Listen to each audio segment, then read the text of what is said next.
और animal group को अगर हम अलग अलग पढ़ेंगे तो नॉर्मल सी बात है, हमको हर एक का कैरेक्टर अलग अलग क्लासिफाइड करना जरूरी रहेगा। ठीक है, बस समझ में आ रही है? Classification is based on similarity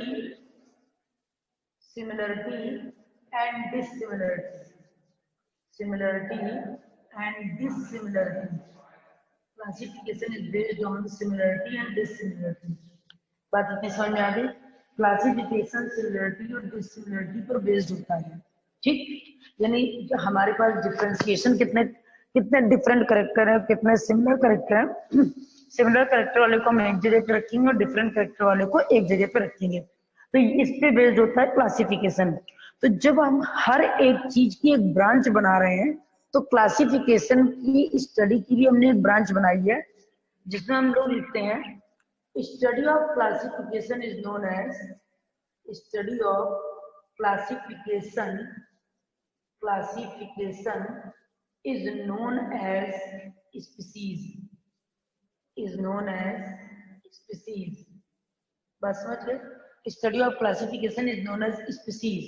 ठीक, sorry, study of classification is known as taxonomy. बात समझ गए? यानी वो ब्रांच जिसमें हम लोग क्लासिफिकेशन की स्टडी करेंगे उसको हम लोग टेक्सोनॉमी के नेम से जानते हैं। ठीक है, जैसे एक वर्ड आया था बायोलॉजी, जो हम लोग पढ़ रहे हैं, तो बायोलॉजी वर्ड को किसने कॉइन किया था? बायोलॉजी वर्ड को किसने कॉइन किया था? कोई ऐसा पर्सन होगा जिसने बायोलॉजी वर्ड को दिया था, तो बायोलॉजी वर्ड को किसने कॉइन किया था? मैम एरिस्टोटल ने। और कोई? बायोलॉजी वर्ड को किसने कॉइन किया था? Yes, anyone? अगर हम ये पढ़ रहे हैं थॉमस कि ऐसी नाम था, कैसा नाम था? कुछ ऐसी नाम था, हमको याद है।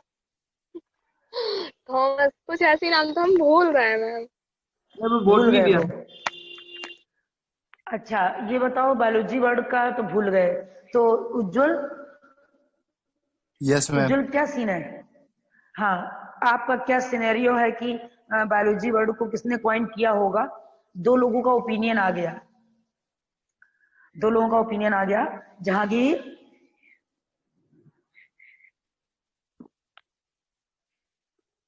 जहांगीर बेटा, अरे बोलिए। मैम पता नहीं। बायोलॉजी वर्ड को किसने कॉइन किया था? उज्जवल? मैम। Yes ma'am. किसने दिया था? एरिस्टोटल ही है मैम। हमको तो यही लग रहा है, हमको याद है, हम भूल रहे हैं। भूल गए हो? एरिस्टोटल ने बायोलॉजी वर्ड नहीं दिया था, बायोलॉजी वर्ड को कॉइन किया था लैमार्क एंड ट्रेविरेनस ने। बात समझ गए? बायोलॉजी वर्ड कॉइन्ड बाई है Lamarck, biology word coined by, यानी इस वर्ड को दिया था Lamarck, coined by Lamarck and Treviranus. हाँ बोलो। फादर ऑफ बायोलॉजी तो एरिस्टोटल ही है ना मैम? हाँ, फादर ऑफ, अगर हम देखेंगे नहीं, अगर हम देखेंगे कैसे? हम फादर को देखना थोड़ी है, फादर तो फादर है ही है, लेकिन इस वर्ड को किसने कॉइन किया? पहले तो ये वर्ड आया होगा, तब तो इसके फादर आए होंगे।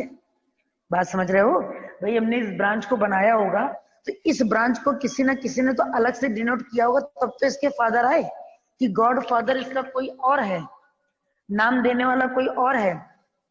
बात इतनी समझ में आ रही नहीं आ रही है? क्यों बच्चों? और अगर हम पूछें बायोलॉजी, जैसे लिविंग वर्ड पढ़ रहे हैं, तो what is the meaning of biology, तो क्या बताओगे? Ma'am life science. बोलो, देख लो, लाइफ साइंस बेटा अपने आप में एक ब्रांच है, लाइफ साइंस अपने आप में एक ब्रांच है। मैम मैं बता रहा हूँ। बताओ। लाइफ को जो फॉर्म करती है वो लिविंग प्रोसेस। हाँ, मैम इतना एनसीईआरटी लंबा में चौड़ा कुछ नहीं बताना है, बस इतना एनसीईआरटी में बस इतना 2 लंबा पॉइंट। चौड़ा कुछ नहीं बताना है, 2 पॉइंट भी नहीं बताना है, हम एक पॉइंट की डेफिनेशन बता रहे हैं। Study of living things is known as biology. हम 2, 3, 4, 10 पॉइंट नहीं बता रहे हैं। अगर हमको पूछा जा रहा है, हम बायोलॉजी पढ़ रहे हैं और बायोलॉजी का 5वां चैप्टर पढ़ने जा रहे हैं और हम पूछ रहे हैं बायोलॉजी वर्ड किसने दिया, तो Lamarck and Treviranus father of biology. तो अरिस्टोटल, बायोलॉजी की 2 branch, study of animal, study of plant. तो हम लोगों को ये बात पता होनी चाहिए, बायोलॉजी मैम वर्ड यही तो पॉइंट बताया हमने, यही तो फादर ऑफ बताया हमने मैम। बायोलॉजी क्या बता रहे हैं, अरे हम अरुण की बात पे बता रहे हैं। फादर ऑफ बायोलॉजी है एरिस्टोटल, एरिस्टोटल, ठीक है।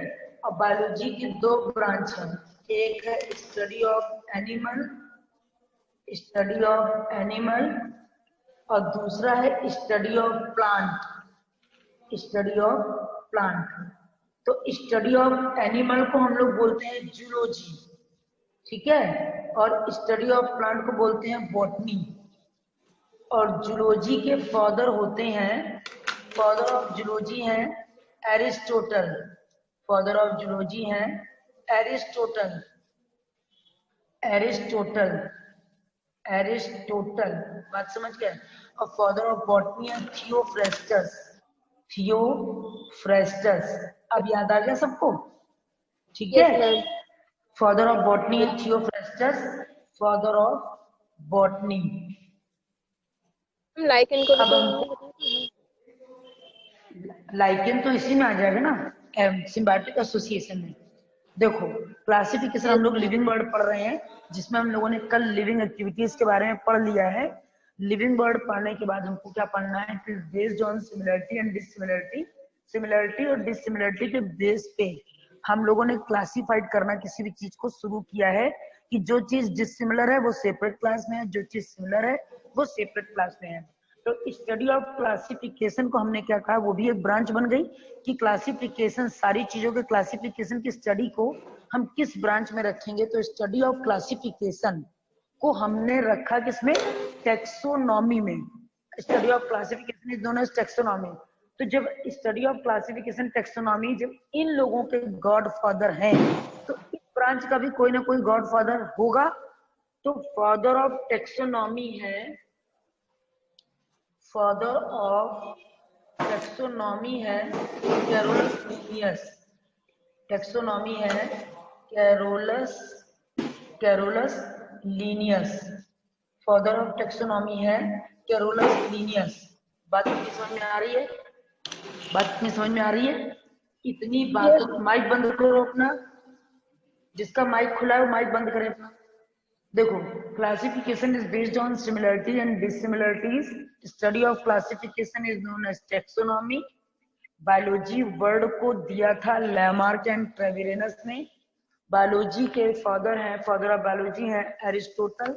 और study of animal, study of plant, 2 branches हैं इसकी।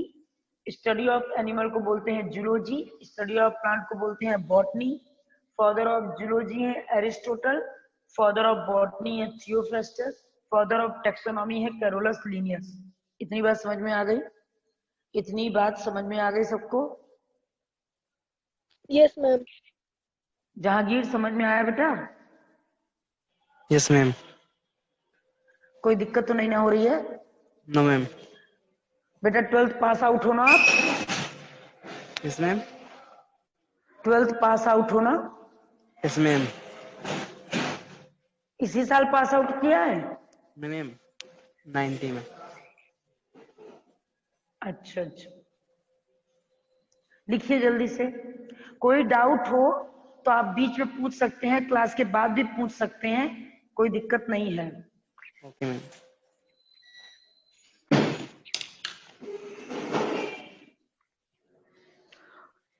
उज्जवल, अंजलि, अरुण, बात समझ में आ गई? Yes ma'am. Yes ma'am. हम तो पुराने अब ये बात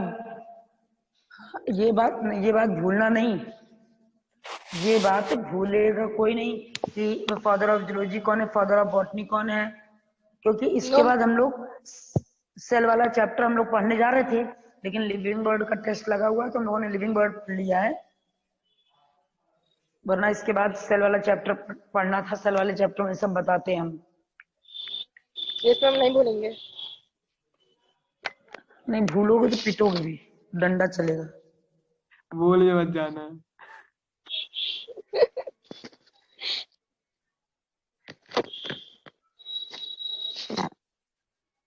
मैम हमको स्क्रीन नहीं हो दिखता गया? है जब ये बोलते हैं।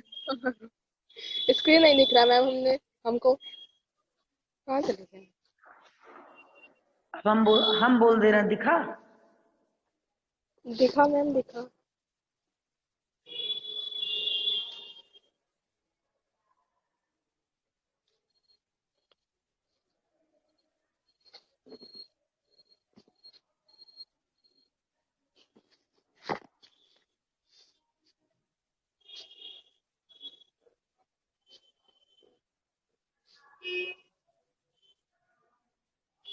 माइक म्यूट करो।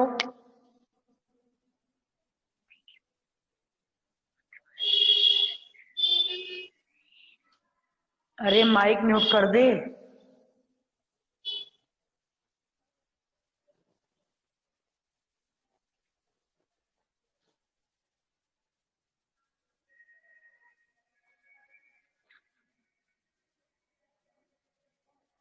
हो गया?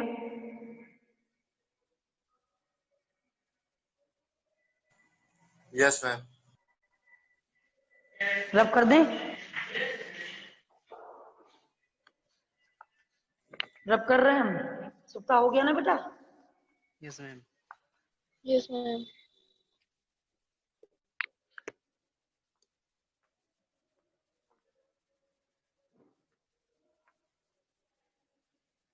अब जरा देखो, अब हमने क्या देखा?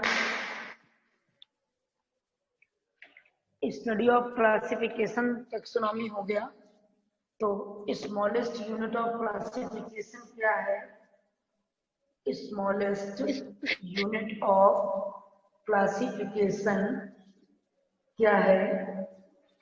स्मॉलेस्ट यूनिट ऑफ क्लासिफिकेशन है स्पीसीज। बस समझ गए? स्मॉलेस्ट यूनिट ऑफ क्लासिफिकेशन है स्पीसीज। और स्पीसीज वर्ड पॉइंट किया था, स्पीसीज वर्ड पॉइंट किया था जॉन रेले। जॉन रेले। और कॉन्सेप्ट ऑफ स्पीसीज दिया था, कॉन्सेप्ट ऑफ स्पीसीज दिया था मेयर ने।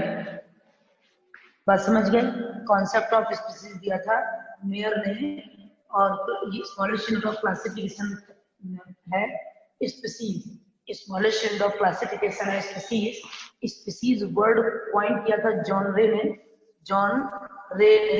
और कॉन्सेप्ट ऑफ स्पीसीज दिया था मेयर ने। कॉन्सेप्ट ऑफ स्पीसीज दिया था। अब हम देखते क्या है कि जब हम क्लासिफिकेशन लिखते हैं, क्लासिफिकेशन किसी भी चीज का लिखते हैं, तो क्लासिफिकेशन को हम लोग सिस्टमैटिक्स भी बोलते हैं। सिस्टमैटिक यानी किसी भी चीज को सिस्टम में ऑर्गेनाइज करना, तो इसको सिस्टमैटिक भी बोलते हैं।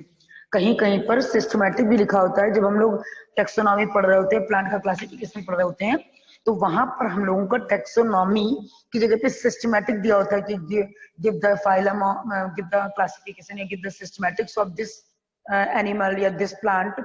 तो जो सिस्टमैटिक्स दिया हुआ है वो हम लोगों का क्या है? सबसे पहला सबसे पहला हम लिखेंगे किंगडम। किंगडम, फिर लिखेंगे फाइलम, फिर लिखेंगे क्लास, फिर लिखेंगे ऑर्डर, फिर लिखेंगे फैमिली, फिर लिखेंगे जीनस, फिर लिखेंगे स्पीसीज। बात इतनी समझ में आ गई? Kingdom, phylum, class, order, family, genus, species. इतनी बात समझ में आ गई? Kingdom, phylum, class, order, family, genus, species. तो हम क्या देखते हैं कि smallest unit of classification species है। स्पीसीज वर्ड को पॉइंट किया था जॉन रे ने, कॉन्सेप्ट ऑफ स्पीसीज दी थी मेयर ने। क्लासिफिकेशन को सिस्टमैटिक्स भी बोलते हैं और सिमिलरिटी और डिससिमिलरिटी के बेसिस पे हमने चीजों को क्लासिफाइड कर रखा है। तो देखते क्या है, सबसे पहले group of species is known as genus. बात समझ गए?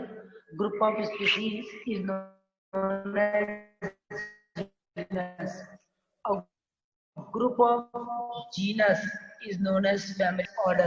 A group of order is known as class. A group of class is known as phylum.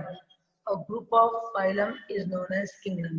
जरा देखो, अगर सेम स्पीसीज का ग्रुप है तो सेम स्पीसीज का ग्रुप जो होगा वो सेम जीनस में आ जाएगा। जैसे होमो सेपियंस, तो स्पीसीज सेम है, स्पीसीज सेम है तो जीनस में आ जाएगा, यानी ग्रुप ऑफ स्पीसीज जीनस हो जाएंगी।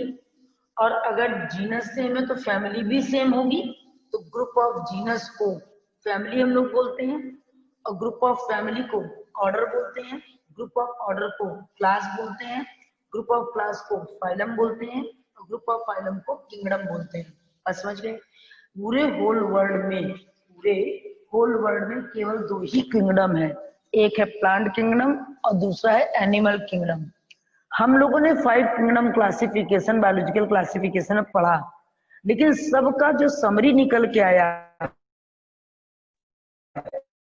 मेलिया वो प्रॉपर हुए। बाकी हम जब बॉटनी पढ़ते हैं, जूलॉजी पढ़ते हैं तो मोनेरा को उसी में इंक्लूड कर लेते हैं। मोनेरा के लिए अलग से कोई ब्रांच नहीं बनी, माइक्रोबायोलॉजी है, लेकिन जब हम लोग नॉर्मल स्टडी कर रहे होते हैं तो हम उसी में बैक्टीरिया को भी पढ़ लेते हैं। जब 5 क्लासिफिकेशन दिया, जैसे स्पीसीज सेम तो 2-4 एनिमल और सेम स्पीसीज का ग्रुप यानी जीनस, एक रूम हॉस्टल का, और ग्रुप ऑफ जीनस फैमिली यानी पूरे हॉस्टल के लोग, ठीक है। और ग्रुप ऑफ फैमिली को ऑर्डर यानी कई फैमिली, उन फैमिली का फाइलम का ग्रुप बन गया किंगडम। एक किंगडम है एनिमेलिया, उसमें हम लोगों के फाइलम कई सारे हैं, Chordata, non Chordata, Protozoa, Porifera, coelen, platy, एस्के, Annelida, Arthropoda, Mollusca, echino, then Chordata. Chordata के कई क्लास हैं, उन क्लास की कई ऑर्डर हैं, उन ऑर्डर की कई फैमिली है, कई फैमिली के कई जीनस है और अलग अलग स्पीसीज है, लेकिन सेम स्पीसीज के ग्रुप को जीनस बोलते हैं। बात समझ में आ गई है? बात इतनी समझ में आ गई है? Yes ma'am. बच्चों बात समझ में आ गई? तो हम लोग लिखेंगे कैसे? हम चलते यहाँ से हैं, यहाँ से चल रहे हैं नीचे से, तो group of species, group of species क्या लिखेंगे हम लोग? जीनस, ठीक। और ग्रुप ऑफ जीनस लिखेंगे हम लोग फैमिली, और ग्रुप ऑफ फैमिली ऑर्डर, और ग्रुप ऑफ ऑर्डर हो जाएगा हम लोगों का क्लास, और ग्रुप ऑफ क्लास हो जाएगा हम लोगों का, ग्रुप ऑफ क्लास हो जाएगा फाइलम, और ग्रुप ऑफ फाइलम हो जाएगा हम लोगों का किंगडम, ग्रुप ऑफ फाइलम हो जाएगा किंगडम। इतनी बात समझ में आ गई? इतनी बात सबको समझ में आ गई है? किंगडम, ठीक है। Genus, group of species genus, group of genus family, group of family order, group of order class, group of class phylum, group of phylum kingdom. जब कैरोलस लिनियस आए तो इन्होंने क्या कहा कि क्लासिफिकेशन तो हमने दे दिया, ये सारा स्पीसीज भी दे दी, लेकिन हमको नेम से सेटिस्फेक्शन नहीं है। सब चीज का कॉमन नेम तो पता है, लेकिन वो नेम से सेटिस्फाइड नहीं हुआ कि कॉमन नेम से हम सेटिस्फाइड नहीं है। क्यों? क्योंकि कॉमन नेम हर एक इंसान अपनी फैसिलिटी के अकॉर्डिंग कॉमन नेम रख लेता है, और वो ये बोलने लगता है कि यहाँ पे इस चीज को ये बोला जाता है। तो कॉमन नेम तो हम लोगों के चेंज होते रहते हैं। अगर कॉमन नेम चेंज होते रहे तो हमको पढ़ने में ज्यादा डिफिकल्टी आ जाएगी कि हम किस चीज को कैसे लर्न करें, क्योंकि कॉमन नेम तो 10 ठो है एक चीज का कॉमन नेम 10 ठो है, तो हम उस चीज को कैसे आइडेंटिफाई करें कि हम उसी चीज को खा रहे हैं यहाँ पर भी और वहां पर भी। तो इन सब चीजों को डिफाइन करने के लिए कैरोलस लीनियस ने एक हाइपोथेसिस दी जिसका नाम था बाइनोमियल नोमेनक्लेचर, जो हम लोग आगे पढ़ेंगे। बात समझ में आ रहा है? बात यस समझ में मैम। आ रही बेटा? लिखिए इसको। जहांगीर, बात समझ में आ गई बेटा? उज्जवल, Jahangir, Arun, Yes, ma'am. Jahangir,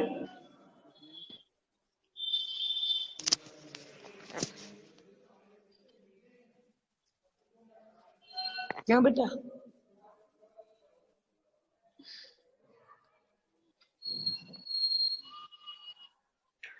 Jahangir, yes ma'am. बात समझ में आ गई बेटा? Yes ma'am. हम माइक को बीच बीच में ओपन कर दिया करो जिससे आंसर दे दो। बात समझ आई? कोई क्वेश्चन पूछना तो क्वेश्चन भी पूछ सकते हो। Okay ma'am. Arun, Anjali, yes ma'am. समझ में आ गया ना? नोट अच्छे से कर यस लेना। मैम।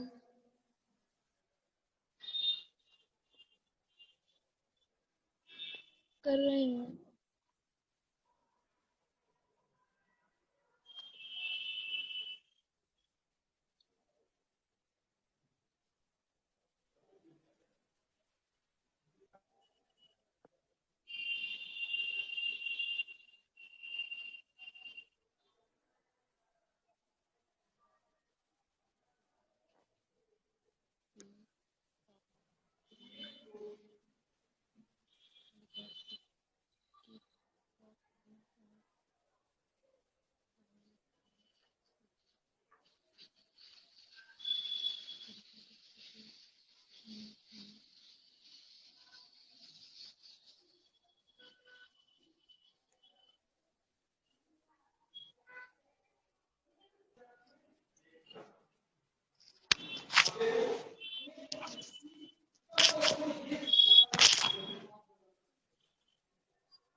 मैम हमको स्क्रीन नहीं दिख रहा है। क्यों?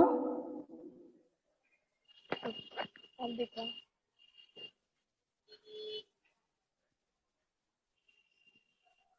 चश्मा लगा लो ना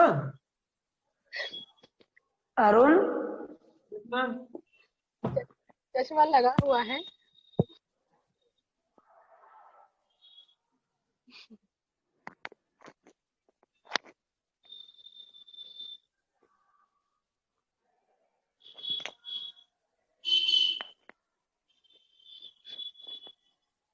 हो गया? Yes, ma'am. Yes ma'am. Done ma'am.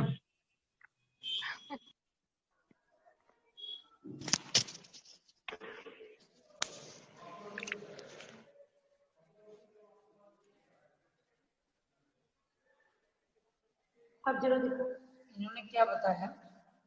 जब कैरोलस लीनियस आए तो कैरोलस लीनियस ने क्या दिया? कैरोलस लीनियस ने इन्होंने प्रपोज किया binomial nomenclature. Binomial binomial nomenclature, nomenclature बस समझ गए। बाइनोमियल नॉमेनक्लेचर इन्होंने दिया। बाइनोमियल नॉमेनक्लेचर का क्या मीनिंग है? बाइनोमियल नॉमेनक्लेचर का मीनिंग होता है कि एक कोई भी प्लांट होगा, कोई भी प्लांट होगा या कोई भी एनिमल होगा, उसके दो नेम होंगे, ठीक है, दो नेम होंगे। एक होगा कॉमन नेम और दूसरा होगा साइंटिफिक नेम। साइंटिफिक नेम, एक होगा कॉमन नेम और दूसरा होगा साइंटिफिक नेम। अगर प्लांट की बात करते हैं तो प्लांट के केस में इसको कहेंगे बॉटनिकल नेम, बॉटनिकल नेम। अगर प्लांट की बात करेंगे तो इसको कहेंगे बॉटनिकल नेम। और अगर एनिमल की बात करेंगे तो एक होगा कॉमन नेम, दूसरा होगा साइंटिफिक नेम, और साइंटिफिक नेम को बोलेंगे जूलॉजिकल नेम, जूलॉजिकल नेम। बात समझ में आ गई? अब यहाँ पर हम क्या देखते हैं कि जो प्लांट है, प्लांट का common name, scientific name, botanical name. फिर एनिमल है, उसका कॉमन नेम, साइंटिफिक नेम हो जाएगा। साइंटिफिक नेम को हम लोग जूलॉजिकल नेम के नेम से जानते हैं। इन्होंने क्या कहा कि बाइनोमियल नॉमेनक्लेचर में भी, साइंटिफिक नेम में भी दो चीजें होती हैं। पहला वर्ड होता है, फर्स्ट वर्ड होगा, फर्स्ट वर्ड होगा जिसे हम कहेंगे जीनस, जीनस। और जिसका पहला लेटर लिखेंगे, पहला लेटर हो जाएगा कैपिटल, कैपिटल। बात समझ गए? पहला लेटर कैपिटल लिखेंगे, जैसे मैंगी फेरा, मैंगी फेरा, ये मैंगो का साइंटिफिक नेम है, तो मैंगी फेरा में एम कैपिटल होगा। फिर उसके बाद सेकेंड वर्ड होगा, सेकेंड वर्ड होगा हमारा स्पीसीज, स्पीसीज, जिसका सेकेंड लेटर होगा हमारा स्मॉल, स्मॉल। और इस स्मॉल लेटर जैसे इंडिका, इंडिका, मैंगी फेरा इंडिका। बात समझ गए?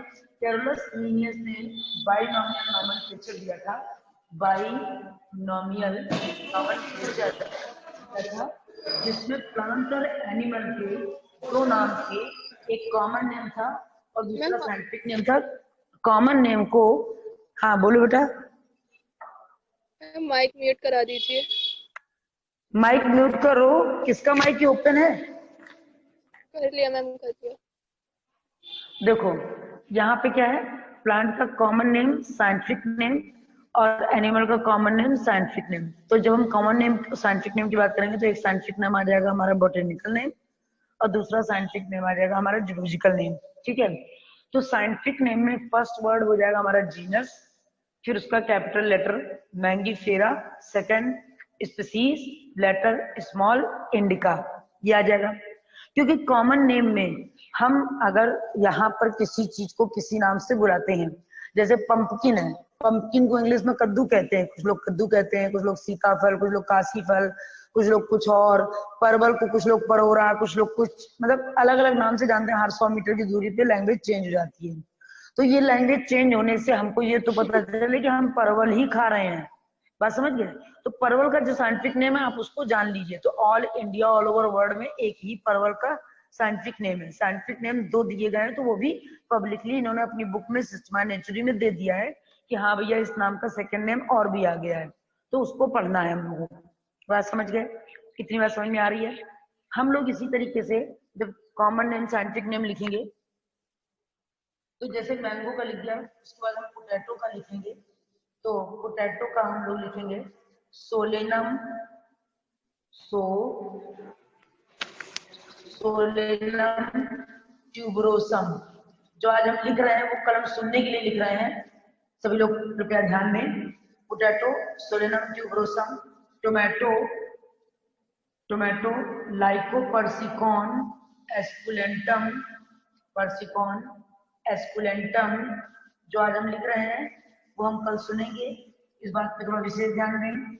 नीम एजाडिरास्टा इंडिका, इसका शॉर्ट फॉर्म है आजाद है रास्ता इंडिया का, एजाडिरास्टा इंडिका। आजाद है रास्ता इंडिया का। बस समझ गए। नीम है, वैसे भी कहते ना कि करेला वो भी नीम चढ़ा तो करेला तो कड़वा होता है, नीम भी है, तो आजाद है, जो नीम खा ले उसका रास्ता आजाद हो गया। ठीक है। उसके बाद आ जाएगा कॉकरोच। कॉकरोच का scientific name Periplaneta Americana. Periplaneta Americana. फिर आ जाएगा हम लोगों का फ्रॉग। फ्रॉग का आ जाएगा राना टिग्रीना। Rana tigrina. फिर आ जाएगा वीट। वीट का साइंटिफिक नेम है हम लोगों का ट्रिटिकम। ट्रिटिकम एस्टाइवम। ठीक है, ट्रिटिकम एस्टाइवम। उसके बाद आ जाएगा पी। पी का scientific name Pisum sativum. Pisum sativum. फिर उसके बाद आ जाएगा अनियन। अनियन का साइंटिफिक नेम एलियम सीपा। सेपम। Allium cepa. बात समझ गए। ये नाम हम लोगों को लर्न करने हैं। फिर आ जाएगा house sparrow. House fly. House fly Musca domestica. Domestica Musca domestica. बात इतनी समझ में आ गई? बात इतनी सबको समझ में आ गई है कि नहीं? Yes ma'am. ये समझ में आने के साथ साथ याद भी हो जाए। मैम रुक जाना, नोट करें। हाँ, नहीं तो क्योंकि फिर अगर नहीं लर्न हुआ तो पिटने के लिए तैयार रहना। Okay ma'am. Potato Solanum tuberosum. Tomato Lycopersicon esculentum.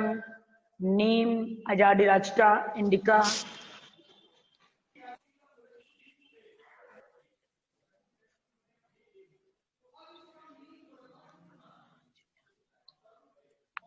यहाँ पे RACCH है। ठीक। Cockroach Periplaneta americana. Frog Rana tigrina. Rana tigrina. वीट पार्क कौन से हैं? ठीक है। म्यूजियम क्या है? हर्बेरियम क्या है? टेक्सोनॉमी क्या है? हर्बेरियम क्या है? ठीक है, हर्बेरियम क्या है? तो सबसे पहले हम हर्बेरियम को देख लें। हर्बेरियम क्या है?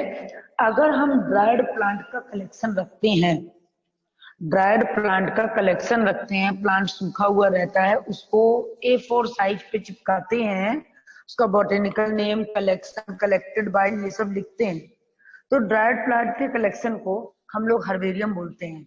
बस समझ गए। ड्राइड प्लांट के कलेक्शन को यानी कलेक्शन ऑफ ड्राइड प्लांट को हम लोग हर्बेरियम बोलते हैं। कलेक्शन ऑफ ड्राइड प्लांट को हम लोग हर्बेरियम बोलते हैं। बात को समझ आ गई? इसमें हम लोग ड्राइड प्लांट का कलेक्शन करते हैं, डिफरेंट टाइप की वैरायटी का कलेक्शन करते हैं और उस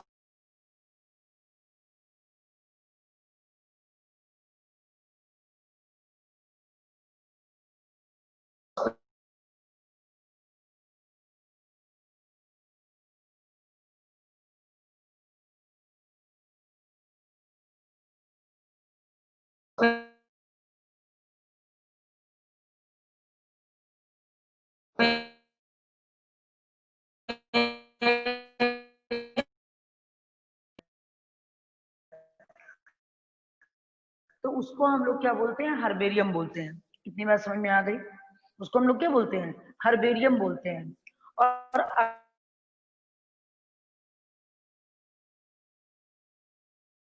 अगर हम लोग रखते हैं म्यूजियम में, और म्यूजियम में एक ऐसा प्रिजर्वेटिव यूज करते हैं जिसको फॉर्मलिन बोलते हैं। एक ऐसा प्रिजर्वेटिव यूज करते हैं जिसको हम लोग फॉर्मलिन बोलते हैं। और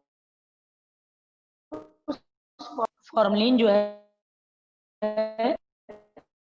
प्रिजर्वेटिव, फॉर्मलिन जो है उसकी वजह से जो एनिमल कलेक्ट है उन एनिमल्स की स्टडी की जाती है। बस समझ गए? उन एनिमल्स की स्टडी यानी म्यूजियम में रहकर हम उन एनिमल्स की स्टडी करते हैं जो हमारे प्रिजर्व हैं, जो कहीं से कलेक्ट किए गए हैं, तो उनका जूलॉजिकल नेम क्या होगा, उनका बोटेनिकल नेम क्या होगा, क्या उनका हैबिटेट है, कैसे वो आए हैं। तो म्यूजियम हम डेड चीजों के कलेक्शन को रखते हैं, जो बेहोश हो गई हैं चीजें, जो क्लोरोफॉर्म में डाल दी गई हैं, जो डेड हो गई हैं, उनका कलेक्शन हम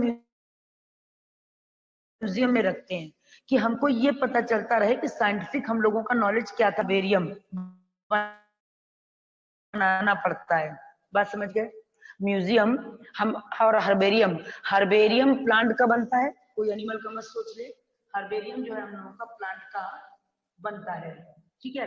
और म्यूजियम में हम लोग प्लांट और एनिमल जो डेड हो चुके हैं उनके कलेक्शन के लिए रखते हैं, और इस कलेक्शन से हम आगे साइंटिफिक स्टडी करते हैं, साइंटिफिक स्टडी करते हैं, जिससे हमको हमारे एंसेस्टर्स, हमारा जो डेवलपमेंट हुआ है, कहाँ से डेवलप हुए हैं, इन सब के बारे में हमको नॉलेज मिल जाए। हम इन सब चीजों के बारे में स्टडी करते हैं। बात इतनी समझ में आ रही है? बात इतनी समझ में आ रही है बच्चों?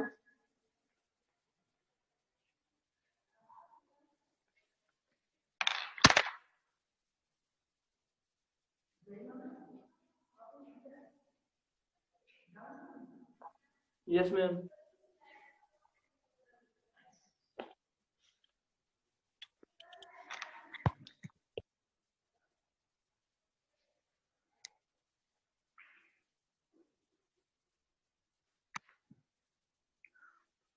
अब जरा देखो, हर्बेरियम हो गया, म्यूजियम हो गया, अब आया जूलॉजिकल पार्क। जूलॉजिकल पार्क, इस जूलॉजिकल पार्क में यहाँ ये प्लांट लगा हुआ है, सूखा सा प्लांट लगा है। इस प्लांट को टेप से यहाँ चिपका दिया है हर्बेरियम में, फिर उसका कॉमन नेम लिखा है, बोटेनिकल नेम लिखा है, कलेक्टेड बाई, कलेक्टेड फ्रॉम, ठीक। जूलॉजिकल पार्क, जूलॉजिकल पार्क का मतलब होता है collection of living animals, collection of living animals in a particular area, in particular area, collection of living animals in particular area, ठीक है। एक पर्टिकुलर एरिया बना दिया जाए, उसमें कई सारे एनिमल का कलेक्शन हो जाए, उनकी स्टडी के लिए उनको यूज किया जाए, that is known as zoological park, that is known as zoological park. और उसी जगह आता है हमारा बोटेनिकल गार्डन। तो बोटेनिकल गार्डन में हम क्या पढ़ते हैं, जब यहाँ पे पढ़ते हैं हम लोग बोटेनिकल गार्डन, तो बोटेनिकल गार्डन में क्या पढ़ते हैं, बोटेनिकल गार्डन का मतलब होता है collection of living plant. Living plant को हम लोग बोलते हैं botanical garden. Variety of living plant is known as botanical garden। बस समझ गया? variety of living plant is known as botanical garden। collection of dried and dead plant is known as herbarium। Museum plant and animal जो कि dead हो गए, scientific study के लिए collect किए गए, उनको म्यूजियम बोलते हैं। जूलॉजिकल पार्क है collection of living animal in a particular area. Botanical garden है collection of living plant and variety of living plant is known as botanical garden. लिखिए। अब इस चैप्टर में कुछ बच रहा है?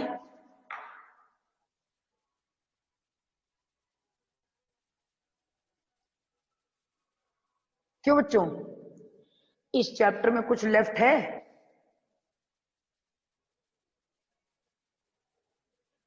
उज्जवल अंजलि